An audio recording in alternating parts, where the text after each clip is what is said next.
We are tracking Hurricane Irma as the Category 3 storm makes its way up Florida's southwest coast.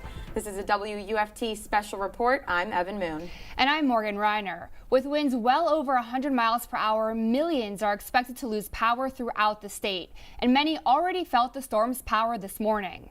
Irma first made landfall in the Florida Keys as a Category 4 storm, leaving serious flooding. The Keys in southwest Florida are in the most danger of storm surges of around 10 to 15 feet. Nearly 6.3 million people were ordered to evacuate ahead of the storm, but not everyone heeded the calls. In Miami, many streets are also submerged, and you can see how powerful the winds are there. A report from Florida Power and Light shows more than 1.4 million people across 27 counties in Florida are without power as of 11 a.m. And we've been experiencing showers here in Gainesville all day, but we're expecting that rain to pick up. UF forecaster Grayson Jarvis joins us now to tell us what we can expect to see from Irma in the upcoming hours.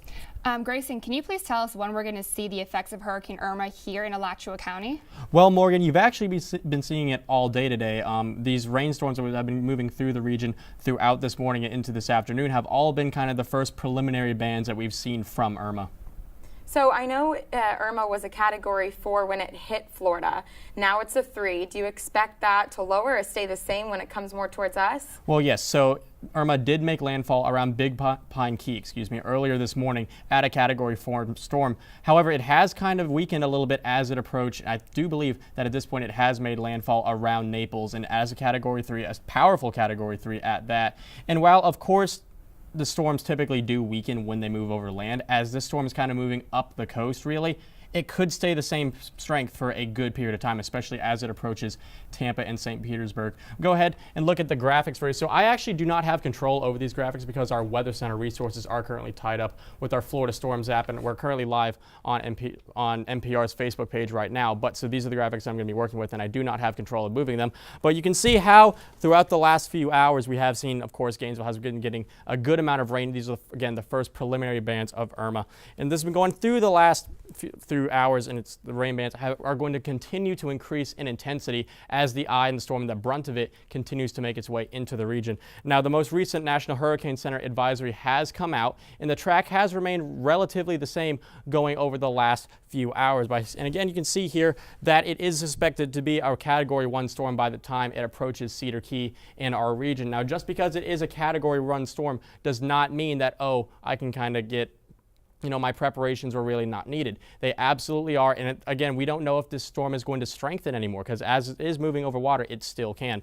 So as, of course, again, the entire Florida Peninsula is still under a hurricane watch. And the other big thing that we're tracking is storm surge, especially for the Cedar Key area in our region. We're expecting up to 4 to 6 feet of storm surge as a result of Irma. So again, hopefully you have taken precautions to avoid the worst of that as you've made your precautions for this storm, ladies.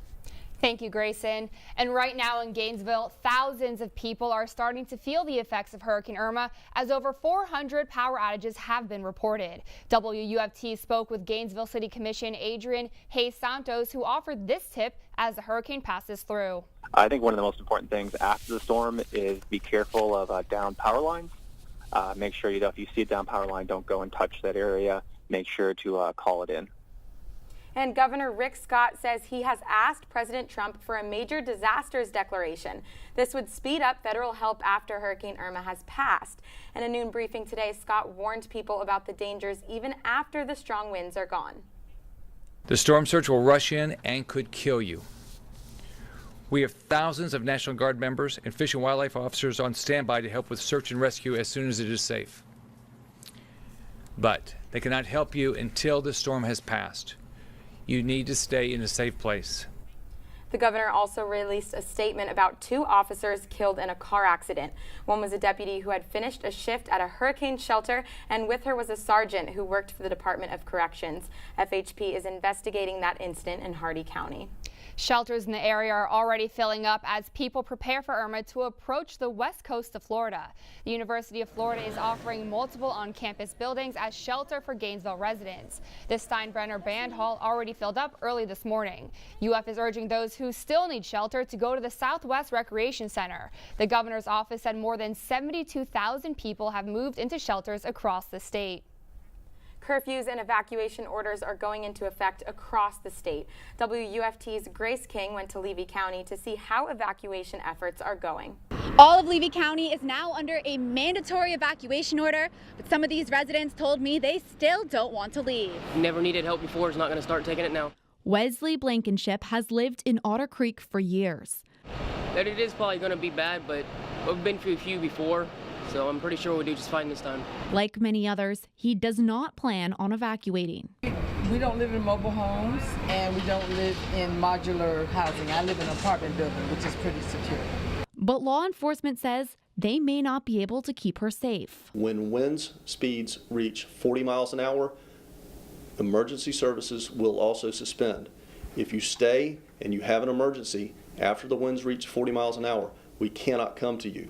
The latest forecast means Levy County could be without emergency operations for hours. We could see tropical storm force winds Sunday into Monday. There is still that hurricane warning in effect, so winds 50-60 miles an hour are not out of the question. Chiefland Fire Rescue went through Otter Creek on Saturday, urging everyone to leave immediately or seek shelter.